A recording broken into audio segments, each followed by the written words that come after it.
Right, Ross. Welcome to... I don't know what I'm saying. Behind the Bar podcast. Now read doing the introduction. Welcome to Behind the Bar podcast, brought to you by myself, Ross Thompson, and co-host Mr. Daniel Breen. So I'm going to be asking the questions again today, and it's going to be a new year. New year, new me. Whoop, whoop. The title is A New Year Without the Bullshit. So that kind of gives you an idea about where we're going to go with this. So we'll get straight into it. The first question is, why do New Year's resolutions fail so consistently every year? Too much at once. I think that's one of the big ones. And it's always a broad goal of what people will say, because it'll be, I mean, let's go for your typical ones is, I'm going to lose 5 stone this year. And it's like, well, that's way too broad. You've done it every single year. But then they think that, well, they think they've got to do everything all at once.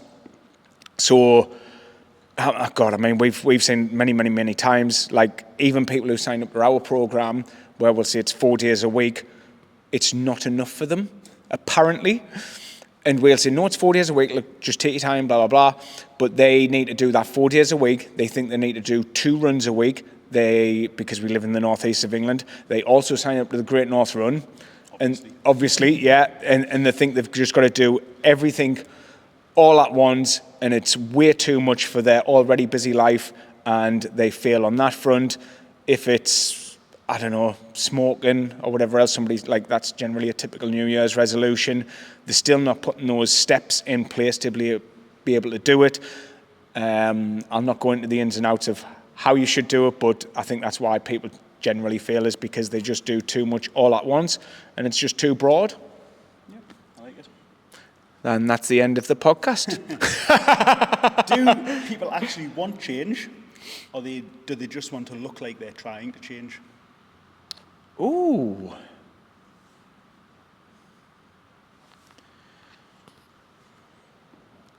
I think the second part, they actually, they want to look like they actually want to change rather than actually wanting to change. Because I use this phrase all the time, and I always forget it. It's about the pain to remain, the change stays the same. When yes. Yeah, so the gist of it is, basically, if you really wanted to fucking change, the pain of how you currently are would be worse than the difficulty of actually implementing strategies to fix it. Yeah. Which is 100% true. I can't understand, if you truly want to change something and you're truly in a position where something is really getting to you, you make it happen. And it doesn't matter what time of the year, because I think when people are actually ready to make the change, they'll do it then. It doesn't matter when it's the whole January starters, isn't it? It's the like, you've got, if you're going to change, you're going to do it on your own terms. Yeah. And the people who you see have that moment, we've seen it how many times, where people literally, it's like flicking a switch. Something clicks and it's like, I'm fucking changing. And they do. Yeah. And they really do. But that happens when you're ready for it to happen. It doesn't happen because it's a new calendar year. So the whole January thing, it's just like, oh, well, it's a new year, so I need to. But it's not it doesn't have the necessary internal desire. Because if that was there, you would have done it when you first felt like that in December or in November. You wouldn't be waiting until 2026 to start actually fixing this problem if it was that much of a problem. Yeah, I mean, I was talking to someone the other day about this whole thing, and some of our best members over the years are the people who started in November, because they've cut out the bullshit and thought, well, I'm just going to start now. And I mean, even just the other week, must have been around the 8th, 9th of December, like we had a woman phone up, and obviously we are like, okay, we'll start your January, get your deposit down, whatever else. And she could, can I start next week, like for the 15th of December? And I was like, of course you can. She says, wait. She says, what's the point in waiting? And that's starting the 15th of December, even though she knew our gyms were closed like for a couple of days here and there. And she's just jumped in, and it's like... Once wants the change. Well, that was alarm bells ringing on the good end of she's going to be with us long term. Because you actually want, like, you're not just waiting for the time of year where, oh yeah, New Year's resolution. It's just so flaky. And this isn't me being a dick, because I was a January starter. Oh, yeah. When I first joined the gym, it was January. The new gym opened, they launched a special offer, 200 quid for the year, so my mother and father bought us it for Christmas, and obviously the gym opened in January, and I've trained for 10, 11, 12 years ever since. Well, there you go then. That's what I'm saying. So like, it's not being a dick about January gym goes. I was that person. But actually, if you want it, do it properly. Yeah. Don't just be like throwing stupid goals around. Actually come up with a strategy and do it properly. Don't just fucking, I'm just going to do everything for 4 weeks and then sack it off.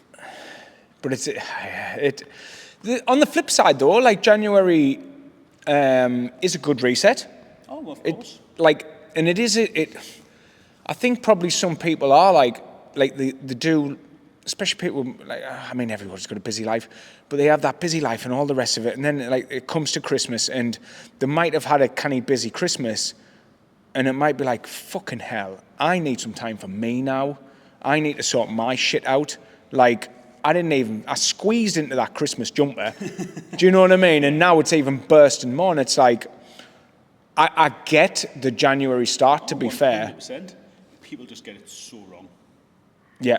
I mean, I always say to me, the shredder suits, for example, the ones that finished at the start of December, I always say it's a great time because you're going to go daft over Christmas. Yeah. But at least you're in a position where even if you put £10 on, it's better than putting £10 on before you did the shred, for example. But then come January, you're going to have a whole fresh new dose of motivation. Yeah. And there's only so much damage you can do in a few weeks. Well, within reason for most people, providing they're doing everything they should be doing. And then, like I said, you're fresh again. Whereas, say you finish the shred in June or July, then it's like, oh, well, I'm on holiday, I've got this, beer garden, the World Cup's on. And before you know it, 3 months have gone by. Well, then they're waiting until January again. And then, yeah, like you say, it goes all the way back round. But I think the problem isn't even the fact that people set themselves up to fail and then fail, because we all fail. How many times have me and you fucking said, like, if training hasn't been great, right, from next week I'm getting everything back together. We all do it. Yeah. We all do it. But the difference is, when it doesn't work out, or life gets in the way, we don't just stop. Yeah. You just start again, and start again, and start again. So it's like the January mentality isn't bad if they had that same mentality at the start of February after they'd failed, or the start of March after they'd failed in February, or the start of April after they failed in March. And it just kept going like that. The problem is, they set themselves up to fail, and then give up for another year. Yeah, I mean, we've had people who have literally done. I remember one girl who did January, did a 90-day thing with us, and then she did it for 3 years in a row, where she quit after the 90 days, came back, and she was bigger each time. Yeah. And I mean, I haven't seen her for years, to be fair, but it's like. So how do, you're on the questions I was getting. So how do we break the cycle, Dan? That's you. How do you break the cycle? This comes back to then of not going all in, and actually people are more educated. More personal trainers are ramming it down the necks every single day about breaking it down and being simple. Nobody is telling, not many coaches out there are telling you, right, we've got to do 5 days a week, this is your fucking goals, blah, blah, blah. They're not shoving that down the neck anymore. They are putting it down like, look, just break it down easier. Like, look, like, you're hitting 3,000 steps now. Let's just aim for 5 for the next few weeks. You don't have to do 10, 15,000 steps straight in. Or, like, you don't have to track, you don't have to, like, let's January, let's just get into your sessions. Do you know what I mean? Yeah, making it scalable is massive. Just rather than focusing on, I'm going to do everything, focus on doing one thing and doing it properly and doing it consistently. Because everybody thinks actions are the answer. They think it's an action problem. It's not, it's a mentality problem. And up until you fix the mentality, it doesn't make any difference. it's like when I do my seminar, I always say like the worst type of person, the type of people that will never, ever, ever have any level of success in anything they do in life are all or nothing people. Yeah. Because I'd rather have someone that gives nothing consistently than someone who does everything right for a short period of time and then just packs in. I hate it because it's also, I'm an all or nothing person. No, you're not. Oh. You're just choosing to just stop doing something. You're not an all or nothing person. No one comes out the womb just having 2 seconds. You're not like a fucking toy. Do you know what I mean? Where I have like sport mode and nothing else. Yeah. It's a choice. It's a mentality thing. Something in your head is telling you that after a peak has to come a fall. It's but you know what the thing is though, like if we did say it, right, just get into your sessions for people, and it's human nature. We want these results as fast as possible because the mentality is, well, we're getting in the gym, we should be getting results. Da, da, da, da. Well, I've got to do this. It is a human mentality, sort of an all or nothing in a way, and it's hard to break that cycle for them to do that where they've had success in the past of going all in and getting the results. But again, this is the problem because they perceive that as success. Success is not achieving an outcome and then losing it all. That is not success in any way, shape or form. It's not. If you say, within the business we build it up and have a great year, but then completely lose everything next year, it's like, that's not fucking success. Yeah. Do you know? Like, it's not like you've got nothing left. It's not success. It's the same with like when people gamble. They'll gamble and lose and lose and lose and lose. And you'll see them in the pub all the time. Go, I've lost this, I've lost that, another loser. Then they'll win £100. And they'll post it all over Facebook. Right? They've lost £1,000 over the last 12 weeks. You've not won. And this is the perception. It's like, well, that worked in the past. It didn't work because you're now bigger than you were back then. Yeah, I'll tell you, take that back to gambling because you'll see these people who, gamblers especially, like they'll show you all the wins. Oh, of course. But they won't show you all the losses. And they're still in the same fucking house, the same this. Do you know what I mean? Their life hasn't changed, like because they've spent all that money just to hit that big win, but it's just they've earned out across that entire time. I guarantee if you go into the Sky Bet account and you can find out how much you've won and lost over the year, everyone will be in the negative. Because if they weren't, the bookies wouldn't be in business. Exactly. Do you know, like bookies, they're always in poorer towns? No, but I can imagine why, because it's the dream of obviously win money. And like it's very much a working class affliction though, isn't it? It is. They're only put in poorer towns. But back to the all or nothing mentality. Like, so, God, I was talking about a lad who I used to know, and he was that. So basically, do you remember Elite, Durham? Yes. So for context, they used to do a 6-week program. You paid, I think, £250. It was, basically if you lost £20, you got your money back. So he did one of those, right? Like got it, but he was a tight bastard, right? And like, because they're trying obviously keep your money and like say, well, you can get 6 months, but no, he wanted his money back. So he did it, got his money back. A few weeks later, fucking went in on a different name and fucking did it again. So he lost the weight, gained the weight, lost the weight, gained the weight. And I says, what'd you do that for? And he was like, well, I want some free training. And it's like, but you haven't like, achieved anything. You haven't achieved anything. Yeah. It's a weird mentality thing. It's people hate consistency. Like it's how do you break that mentality? Like I'll openly say like I'm good at nothing, and it's like I genuinely don't think I excel at a single thing in life, but I'm consistent as fuck. Yeah. I might be a 5 at everything, but I'll be a 5 every single day of the week forever. Yeah. And never drop below that. Consistency wins in the end. We were talking about that yesterday, actually, me and Sarah. Have we got any skills? Because where Leah did the backflips. Yes. And I was good. Have we got actually any skills? But at the end of the day, I think our skills, all of us, like me, you, Sarah, it is consistency. We fucking show up just every day. I remember having this conversation with someone years ago, and it was something that either heard or came up with, and it was like a meter ruler concept. It said everybody has a centimetre. And the example they used was Paul Gascoigne. 99 centimetres, Paul Gascoigne's 100-metre rule was football. Yeah. Which meant everything else that had to balance his life out went into the other 10%. Uh-huh. And like, how many flawed geniuses do you have? If Yeah. you're so like good at something, then everything else has a smaller space to fit into. The perfect person is going to be 1 centimetre blocks. They tried to do that with John Jones, didn't they? Like, fuck off. Make him into like, they were trying to make him into this nice guy and all the rest like, of it. And he's not. He's just a dafty, like, fucking, he likes his cocaine binges or whatever like, else. He's a flawed person, but Yeah. if he wasn't flawed, he wouldn't be exceptional at the thing that he is exceptional at. Yeah. And I think, like you say, a lot of people struggle with that in every facet of life. Everyone focuses on perfection, on doing everything. Nobody just wants to be consistently average, but that's what gets results because it moves the lever.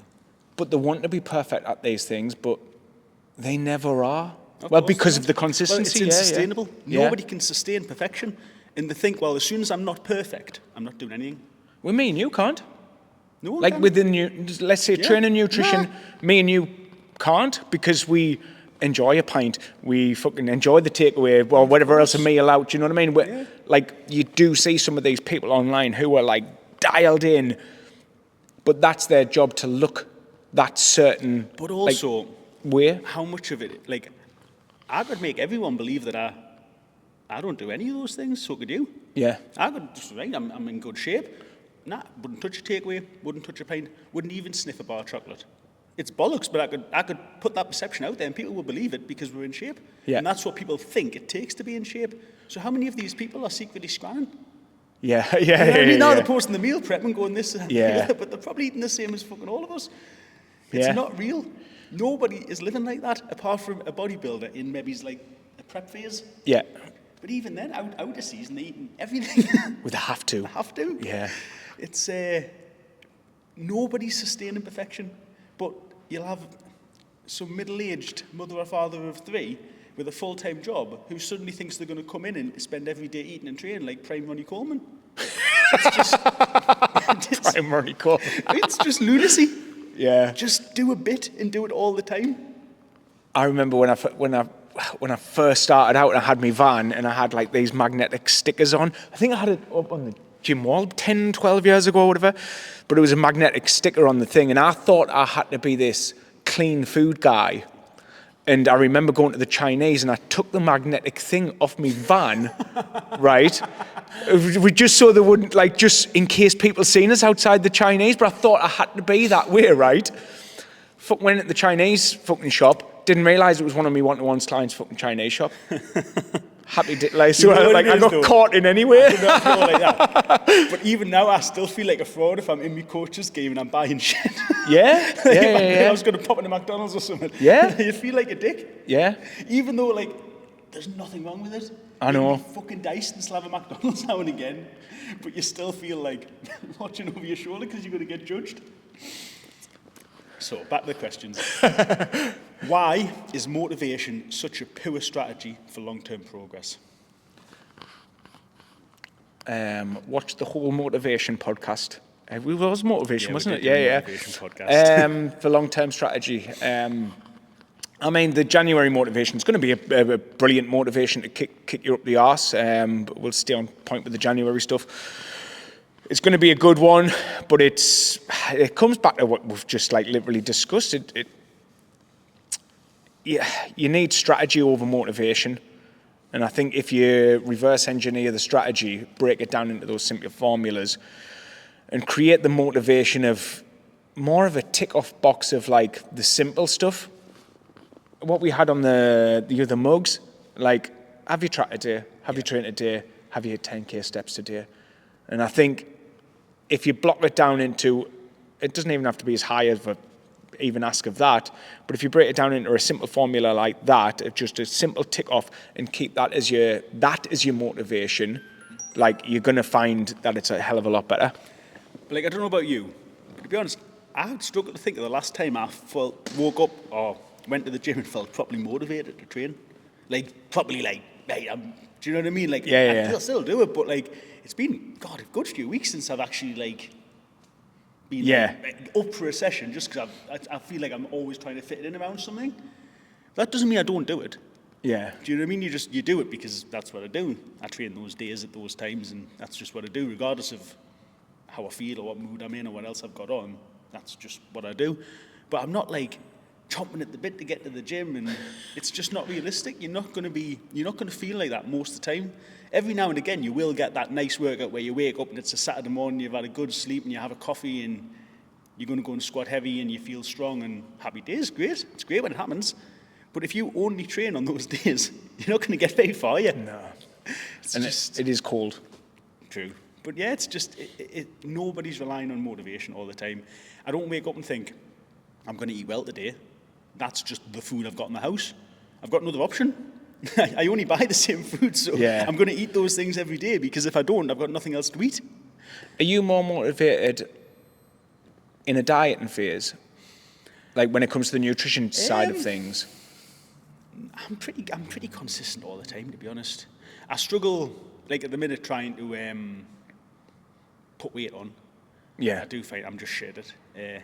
I just move so much. It's not even it's just finding the time to eat that much is such a chore.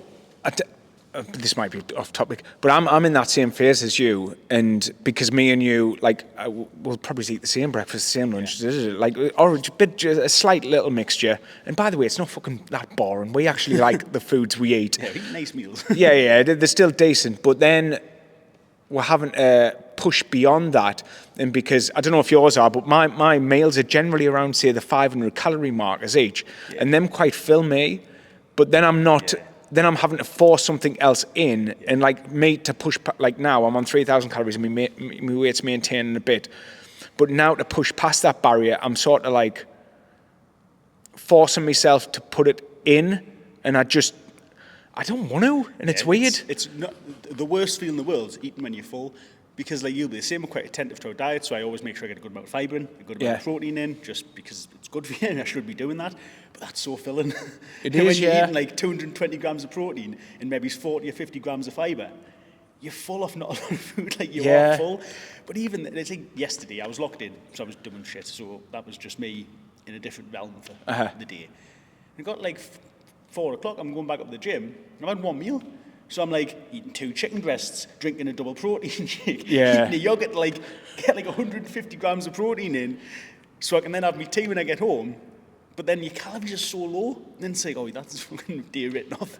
Yeah, because you're prioritising the protein to get it up. Get busy. Yeah. You just get busy. So then I'll always have my protein, but it just means that my calories are super low for the day. But again, it's not about motivation or anything like that. It's just about having those things in place. Like, I hit my protein because those things were there, not because I'm sitting there thinking, oh shit, I'm dead motivated to gain weight. I need to go to the thing. It's just they're there. I suppose gaining weight. Oh, it's a tough motivational one. I think that one, like, this probably, like, most of the people who's watching this couldn't give a shit about the gaining weight, but it is a phase of which a lot of people go through. But the motivation to get there, it's not as, I don't think it's ever as high as trying to lose weight. I could be wrong. The thing is, it's what we're saying though, motivation isn't the answer. Yeah. 'Cause I'm very motivated to get bigger, Yeah. but it doesn't help. It doesn't help us day to day. What helps us day to day is the habits. Nothing to do with being motivated to achieve it, because it's just fleeting.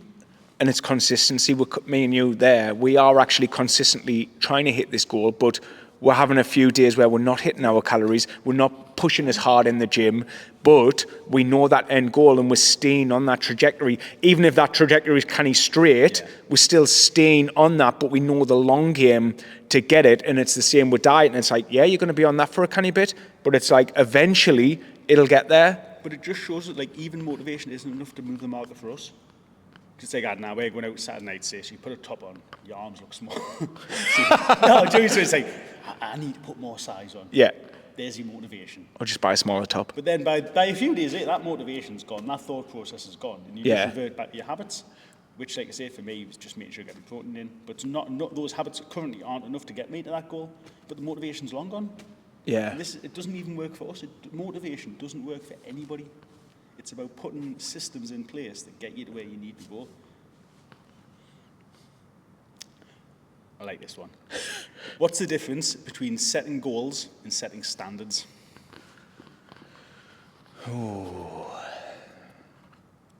Standards is like an in-house principle to the person who you want to become, rather than setting goals to the person who you want to become, because the goals and the outcome doesn't define who you are, but getting that, what did you say, the standards? Standards, yeah.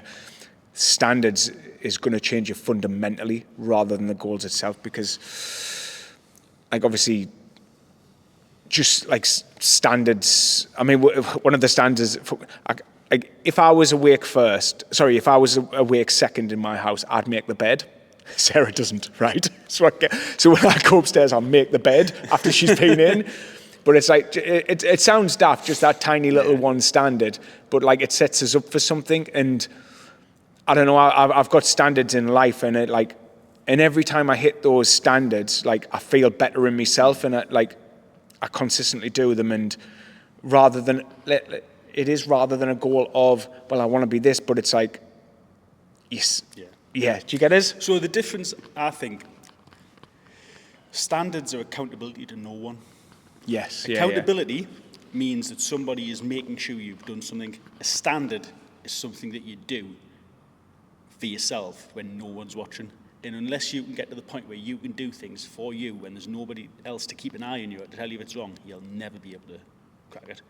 You just won't, because so much of your fitness journey you spend by yourself. You're only in your own head. Your coach might be with you 4 times a week in your sessions, making you do your training. They might check in on a weekend. But ultimately, day to day, decision to decision, if you don't have those internal standards, no one can help you. Yeah. It doesn't matter what the goal is.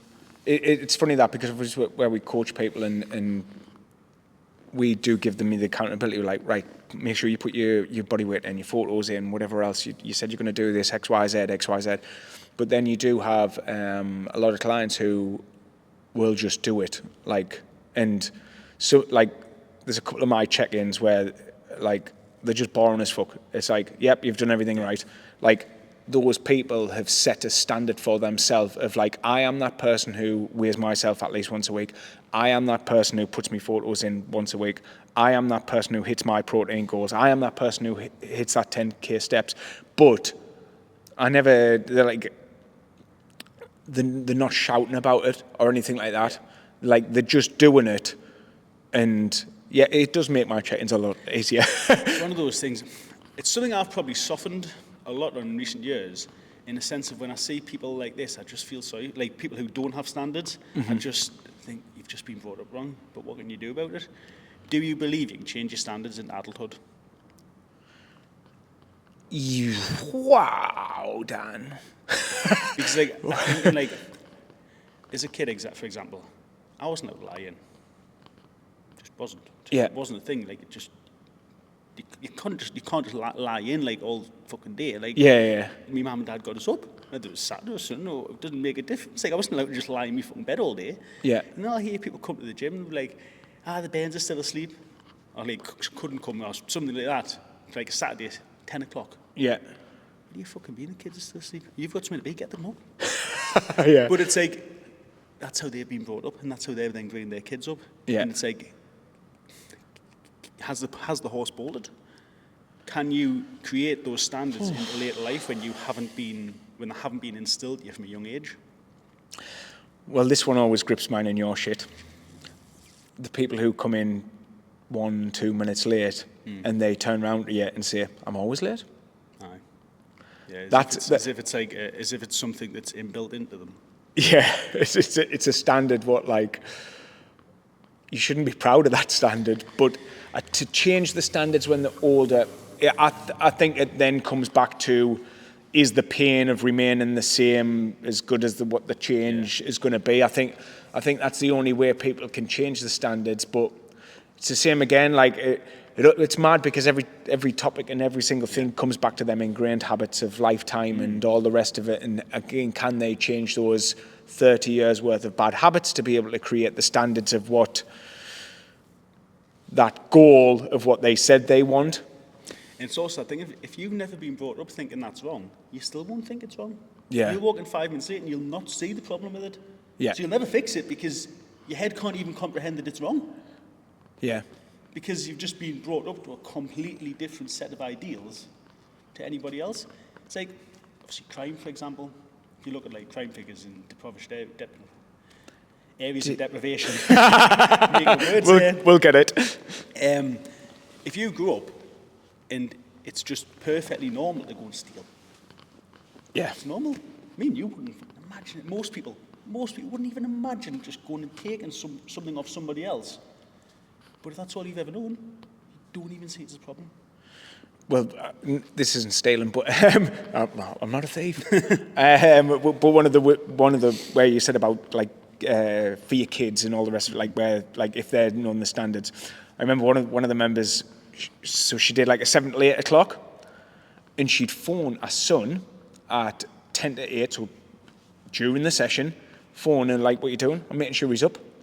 He was 22 or something like that.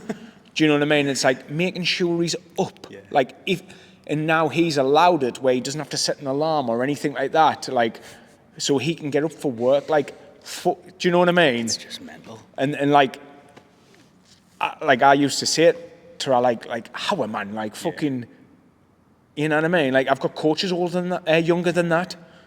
But then it's like, what happens when that person then has kids? And then they have kids, and this is the cycle you get into where there is no standards. Yeah. Which is why it becomes increasingly hard for people to achieve anything. These are all fucked. Go back to me questions. Yeah. I think me and Dan could just rant about fucking standards. And that, I think that's the thing. Like we don't expect high standards of everybody or anything like that. We don't. But what we do expect is like a level of standards of like if you say you want this goal or whatever else, like you do have to raise your standards and like. But we're not ever asking for perfection because we aren't perfect and we never will be. But you've just got to like. I think you can ask for a bare minimum. Yeah. Which for me is turn up on time. Yeah. They have courtesy. Yeah. Just little things like that. I don't think it's things like that are a great deal. And this is for everything, not just turn up to the gym. This isn't just in training. Yeah. This is just in life. I think there's like a minimum expectation that we all, as members of society, have a duty to sort of live up to. If you were going for an interview, how many minutes before the interview would you get there? I think I'd be there. Probably sat in the car an hour earlier. Yeah. I know you would. Everything, practicing, reading over. Yeah. Just any single thing I could do to try to do a little bit better. Yeah, That's the God's honest truth, I would be. Because we've had loads of interviews for one of our units, and like me and Joe's got a standard of like they've got to be there minimum of 15 minutes before. Like they've got to walk through the door. Yeah. Do you know what I mean? That's what we want, and it blows our fucking mind. Like the people rocking up, like a few minutes to it, and 2-3 minutes past, and not even an apology, or phoning up a few minutes later. I'm lost, and it's like, well, if you were lost on time, you'd still be here on time. Do you know what I mean? Oh, 100%. It's generally one of the things that actually depresses us day to day when you have conversations, because It's a deep word. People like it's a deep feeling.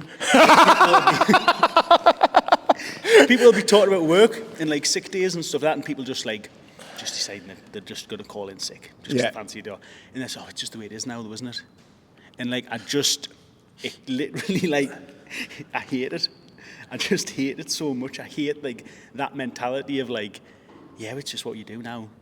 You just call in sick. You just don't bother. Yeah, well, it doesn't matter. It's just work. And it's like it's the same people that consistently complain that they don't get a break in life. Oh, I mean, I think these haven't had a hard enough job, because when I worked making the Nissan seats at it was called Tackle at the time. My ex was working in the police, but as like a civvy type thing, so it's just in the offices, and they'd all be like, when the 6 weeks holidays and that were coming, they'd all be like, I want that holiday, I want this, like, I want this. Well, I've got children. Like, they were fighting over all of these holidays and like, well, I'll be off sick and blah, blah, blah. And where I was at, it's like, that wasn't an option. Like, it was like, you like forced overtime, everything. And if you didn't do the overtime, you'd be fucking sacked. The problem is, say back then, you might have had a workforce of 30 people. I'm just pulling figures out of my arse here. You might have so 10 under the age of 30. You might have 5 under the age of 25. So those 5 under the age of 25 might go on like that. But like you say, you would just say, well, just get out, because you've got another 20-odd people who will turn up most of the time, will do all those things. What happens when all 30 people have been brought up believing like that, and they all have that mentality? You can sack them all. Standards just consistently get lower and lower and lower, because what's the alternative? There's nobody else to cover the slack. It's a weird thing. We're going a little bit philosophical here, and looking into like where we see the world in times to come. But you know, it is like, no, me and Dan are just, we get up. And that's it. We get up, we crack on. I think like one of my mottos is just crack on. Yeah. And that's it. Like, because what else is there? It's like, we've been brought up, like, if you don't crack on, well, you lose your job. Yeah. And that's it. And without your job, you're fucking nothing. And yeah, we've been brought up like that, haven't we? I could wake up in the morning, walk out my house and slip over and break my leg. And my first thought wouldn't be, I need to ring boss and arrange cover for the classes. It would be, I need hope to go and get me a crutch or something so I can get myself up the bank to go to work. Yeah. Like, it wouldn't even cross my mind the thought of calling in sick. It's like that would be the very, very last thing that would ever cross my mind, is like an option. It's just, For context, I did break my leg during a session, and the next week I had to stay in hospital for a full week. I did get my niece to cover me outdoor boot camp at the time, which was horrendous. But then I came straight in, chalk on my leg, getting dropped off at my little studio, and having to stand on it. I remember standing on it one time, and it was like, because I was trying to change plates still, stood on it, and the pain was excruciating, but I had to fight through it because that was my fucking job. So yeah, I did go to work with a broken leg. Turn up now and just go, wait, where does that get you? What's the point? You need to look after your body. What happens if years to come you might have like issues from doing that? So what they did was they give us these injections. They says, and I says, what the for? And they says, it helps with blood flow. Mm-hmm. And I was good, why? Because you're going to be laid up for 6 weeks. It was good. I'm not like what you want us to do? Have me feet up for 6 weeks? Yeah. And it was like, no. My father was back to work within 4 weeks of both of his knee replacements. Yeah. It's like you literally chop your leg in half. And it's a grafting job. And it's just, how old is he? 60. 60, yeah. Had to be done. It's just, but the thing is, like, people talk about moments in life. I know we've gone off tangent here, but I feel we like haven't. It's all relevant. People talk about moments in life, and what would your life look like now if you'd broke your leg? Obviously, the boot camps wouldn't have been doing anything special at the time. You were just getting started. You sacked it off and just went back to doing what you were doing. That one moment, that where you have a choice to either embrace being poorly and lay up and take the time off, rest and recover, or do what you did. And that literally has probably been the thought in your life that could have changed everything. Yeah. Just by having that mentality to actually keep going in that moment. Yeah. I mean, people can say, well, you didn't have a choice, like, because you were self-employed, which, is right. But, like, I could have still taken the time. I would have been fine, do you know what I mean? Financially wise, like, you're always fine, like, no matter what the situation is. But yeah, like, you want to crack on, like, what would I fucking do? Like, I would say this, like, when people talk about being off sick, I couldn't think of anything worse, because, like, it's not like, swear, there's always something to do. Yeah. Like, you had a day off, we've got piles of work we can crack on with. If you've just got a normal 9 to 5, you're not doing anything when you're off. There's nothing to do. Yeah. So what do you do? Like, if they were off even further. Like, if you're off for, like, weeks or being on the sick, like, what do you want a sick day for? What are you going to do with a sick day? Sit in the house?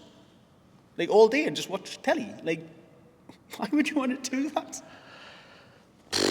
I mean, I suppose from a grafter's point of view, like a Hottie, a Britty, or whatever else, I understand why, like, they want a Saturday, Sunday off. Do you know what I mean? Like, of course. Like, it's a manual fucking grafting job, and, like, they enjoy that little bit of freedom off. But for some people, where like they just I yeah. totally understand why anyone would want to have a weekend off, because there's other people off, there's things to do. Yeah. What are you going to do with a random Tuesday? Look on Facebook. TikToker. Madness. So,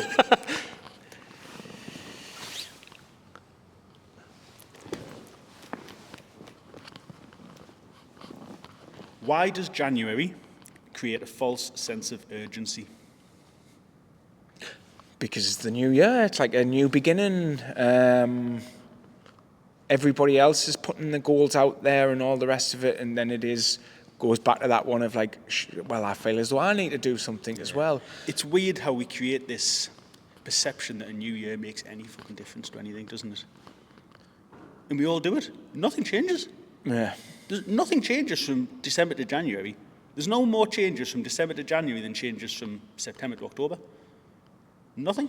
It's just another calendar month. So we create this idea that because you now write six on the end of your day instead of 5, nothing's changed. Nothing has changed. Yeah. Literally nothing. I just see it getting lighter. I know, but it's got a while to go still. But it's just this whole idea that January changes anything, that like, right, this is the end and the start. It's not. It doesn't make any difference. I suppose, but we compartmentalize, maybe? I don't know if that's the right word to use.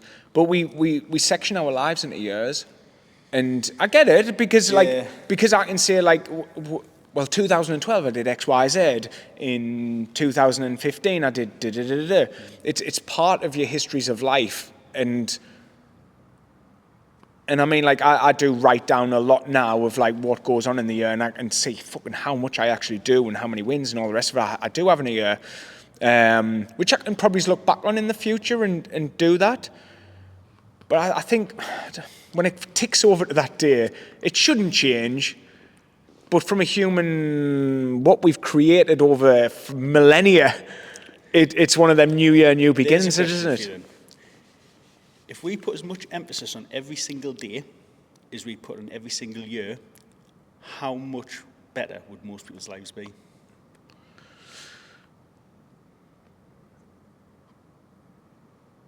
Well, a lot better if they could. Do you know what I mean? If you woke up and like you actually thought the way we think about like, oh, it's 2026. If every day you thought, right, today I need to get my gym in, and you actually put the emphasis on each day, you could actually change your life. Whereas everyone focuses on years, focuses on massive periods of time that they can't do anything with. Yeah.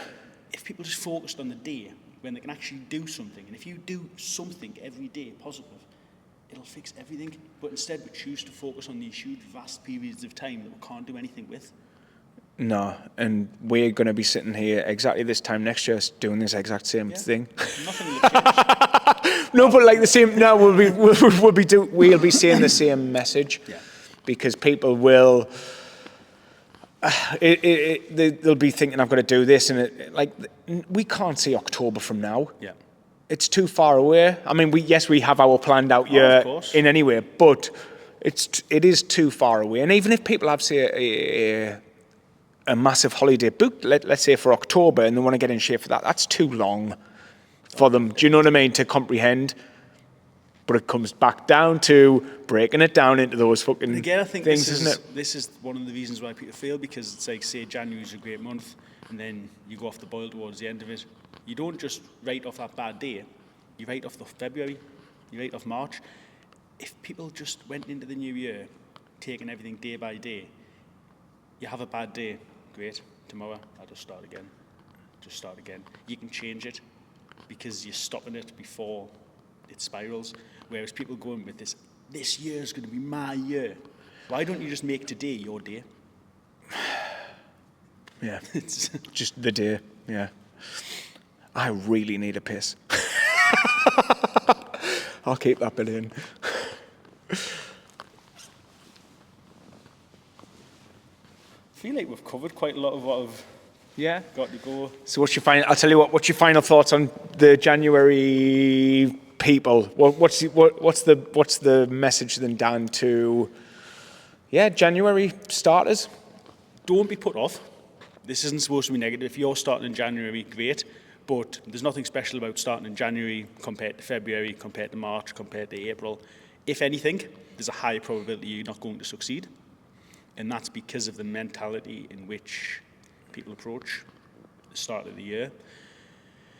And yeah, break it down into small, repeatable actions. Think about days, not months and years. Think about doing one or two things right, not everything.